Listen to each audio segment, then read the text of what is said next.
మీరు నమ్మిన సిద్ధాంతం పట్ల మీకు ఎంత విశ్వాసం ఉంటుందో, ఒక భక్తుడు భగవంతుని నమ్మితే మీకంటే 100 విశ్వాసంగా ఉంటాడు. నేను మీతో తిరిగాను, భక్తుల మధ్యలో తిరిగాను.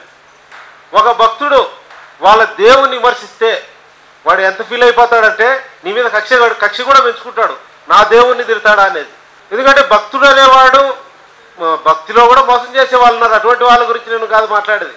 ఈ దేశంలో 90% మంది అది ఏ మతాన్ని నమ్మినా భక్తిభావాన్ని కలిగి ఉంటారు. అది చాలా సెన్సిటివ్. భగవంతునికి భక్తునికి ఉండే బంధం చాలా ప్రగాఢమైంది.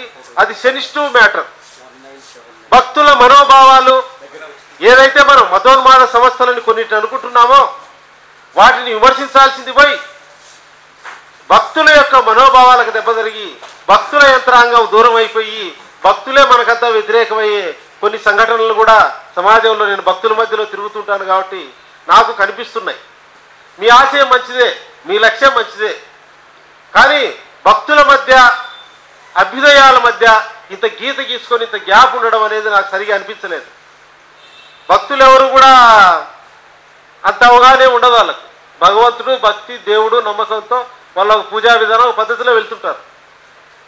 కనుక అది ఏ మతంలోనే ఎవరికైనా కానీ అభ్యుదయవాదులు భక్తులకు సామాన్య భక్తులుగా ఉంటూ మీలాగే పనిచేసే వాళ్ళు ఉన్నారు. మనుషులందరూ సమానమే. తాళ్ళపాక అన్నమాచార్య చెప్పాడు, బ్రహ్మం ఒకటే, పరబ్రహ్మం ఒకటే, మెండైన బ్రాహ్మణుడు మెండు భూమి ఒకటే, చండాలుండేటి సరిభూమి ఒకటే అని సమానత్వాన్ని చాటి చెప్పిన మహనీయుడు. అటువంటి మహనీయుడి ఇల్లు అదే చెప్పాడేనో తిరుమలకొండ పైన ఆయన అన్నమయ్య గృహం కూల్చారు. ఆ అన్నమయ్య గృహం కూల్చేస్తే జయభారత్ సంబంధించినటువంటి కార్యకర్తలు దళితులే 90% మంది 11,50,000 సంతకాలు సేకరించి 3 నెలలు రథయాత్ర చేసినటువంటి ఘన చరిత్ర. కనుక ఈరోజు తెలుగు రాష్ట్రాల్లో 27,800 మంది అర్చకులకు ప్రమాదం ఉంది. అర్చకులు ఎవరు? మతోన్మాదులు గారు. అర్చకులు పూజ చేసుకోవడం, దేవుని గురించి భక్తి గురించి చెప్పడం. రే నాయనా, నీకు హక్కు లేదు, నువ్వు ఇట్లా పనిచేసేదానికి కుదరదు. అర్చకుడు అంటే నాకు సైన్యాన్ని ఇవ్వాలా, నాకు డబ్బుని ఇవ్వాలా, నా యుద్ధానికి నువ్వు బానిసగా నువ్వు పనిచేయాలని వీరరాఘవరెడ్డి అనే ఒక వ్యక్తి చెప్పడం అనేది చాలా బాధాకరమైన విషయం. అర్చకులు నాకు ఫోన్ చేశారు, ఏమయ్యా ఇంకా మీకు అర్చకులకు ఒక సాంప్రదాయం ఉంటుంది, మీకు ఇంకా ఆ సాంప్రదాయాన్ని వదిలిపెట్టాల్సిందే, రేపు ఊరికి ఒకటి తయారవుతాడేది మీ పరిస్థితి అన్నాడు. స్వామి ఖండిస్తామని చెప్పారు. అర్చకుల్లో 27,800 మందిలో సగానికి పైన, సగానికి కాదు 80% శూద్రులే, ఎస్సీ ఎస్టీ బీసీలే ఉన్నారు అంతా కూడా. కాబట్టి వాళ్ళందరి రక్షణ కోసం మనము నిలబడాల్సినటువంటి అవసరం ఉంది. కనుక ఈరోజు రంగరాజన్ గారు పూర్తిగా సమానత్వానికి కట్టుబడిన వ్యక్తి. మనకు ఆయనకు మీకు మాకు తేడా ఉంటుందంటే ఆయన దేవుడు నమ్మి దేవుడు ఆధారంగా మంచి సమాజాన్ని నిర్మాణం చేయాలనుకునే వ్యక్తి. ఇంకొంతమంది దేవుడు కాకుండా భౌతిక ఆధారంగా మంచి సమాజాన్ని నిర్మించాలనుకునే వ్యక్తి. కాబట్టి ఇటువంటి వ్యక్తులందరూ ఈ విషయాల్లో కొన్ని వైవిధ్యాలు ఉన్నప్పటికీ కలిసి మంచి సమాజం కోసం మనము పనిచేయాల్సినటువంటి అవసరం ఎంతైనా ఉందనేటువంటిది నాకు అనిపిస్తుంది.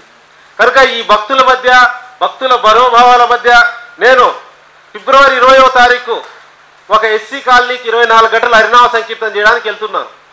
ఆ ఊళ్ళో 250 కుటుంబాలు ఉన్నాయి.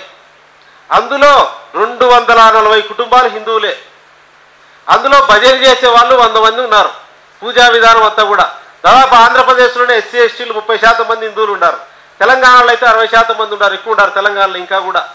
కాబట్టి ఎస్సీ ఎస్టీలో ఉండే హిందువులు కూడా ఈ ప్రోగ్రెసివ్ సమావేశాలకు పోతే వాళ్ళు కూడా ముందుకు వచ్చి ఖండించే పరిస్థితులు కనిపించలేదు. ఈ కులహత్యలు కానీ ఈ విషయాల మీద కానీ అంత ముందుకు వచ్చేటువంటిది. నేను కూడా అనేక విషయాలు కులహత్యలు జరిగినప్పుడు కానీ ఖండించడం ఇదంతా జరుగుతుంది. ఒక హత్య జరిగిందంటే భక్తులు ఇది మా పని కాదు, ఇది మాకు సంబంధం లేదనేటువంటి మన తమిళనాడులో కూడా చేశాం. బుల్లెట్ మీద పోతున్నాడు అనే చేతులు అసలు ప్రతిరోజు కూడా మరి దళితుల మీద హత్యలు జరుగుతున్నాయి. మరి 2025 సంవత్సరాలకు వచ్చాం, ఎంతోమంది సంఘ సంస్కర్తలంతా పోరాడినారు, ఇన్ని చట్టాలు వచ్చినాయి. మరి ప్రతినిత్యము ఎందుకు హత్యలు జరుగుతున్నాయి అనేది మనం పరిశీలించు. ఇది ఒక సంస్థ కారణమని నేను భావించను. ఒక సంస్థ పుట్టక ముందు కూడా ఈ దేశంలో ఈ కులం ఉంది, కులహత్యలు జరుగుతున్నాయి. అన్ని పార్టీలు కూడా, అన్ని వ్యవస్థలు కూడా ఈ దేశంలో అత్యధికం కులతత్వాన్ని పోషిస్తున్నాయి. కానీ కొన్ని సంస్థలు అత్యధికంగా పోషిస్తున్న ఆ సంస్థలు కూడా ఖండించాల్సిందే. ఈ కులం పట్ల ఈ కుల సమానతల పట్ల భారతదేశానికి అతిపెద్ద శత్రువు కులమే కాబట్టి మనమందరం కూడా సమిష్టిగా పోరాడాల్సిందే. జై భారత్ కానీ మేము కానీ ఎక్కడ ఏ కులహత్య జరిగినా కానీ కలిసి పనిచేయడానికి ఇందులో సిద్ధంగా ఉండామని మేము తెలియజేస్తున్నాం.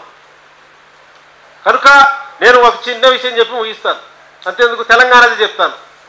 యాదాద్రిలో కొండపైన భజనలు చేసుకోవాలని 3 సంవత్సరాల నుంచి పోరాడుతున్నారు. 10,000 మంది వెళ్ళి నిరసన చేశారు. ఆ ప్రభుత్వం అనేది ఇంకో ప్రభుత్వం వచ్చింది, కొండ మీద భజనలు చేసుకొని లేదు. వాళ్ళంతా ఎస్సీ ఎస్టీ బీసీలే. అక్కడ దానికి ఎందుకు? దీని గురించి మాట్లాడే వాళ్ళు లేడు, అభ్యుదయవాది పట్టించుకుంటే లేడు, ఇటు వీళ్ళు ఎవరు పట్టించుకుంటే దిక్కే లేకుండా పోయింది. కాబట్టి దేవాలయాల దగ్గర భజనల దగ్గర కూడా అసమానతలన్నీ కూడా ఎదుర్కొంటూ ఉన్నాం.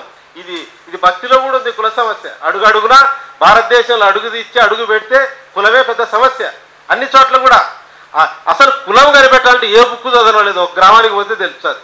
గ్రామానికి ఆ ప్రజల మధ్య తిరిగితే ఒక కులం ఎట్టుంటుంది, రెడ్డి ఎట్టుంటాడు, వెలం ఎట్టుంటాడు, ఇంకో కులం ఎట్టుంటుంది. ఆ ఊర్లో తిరిగితే స్పష్టంగా వర్ణ వ్యవస్థ మనకు కనిపిస్తుంది. ప్రతి ఊర్లో కూడా కనిపిస్తుంది.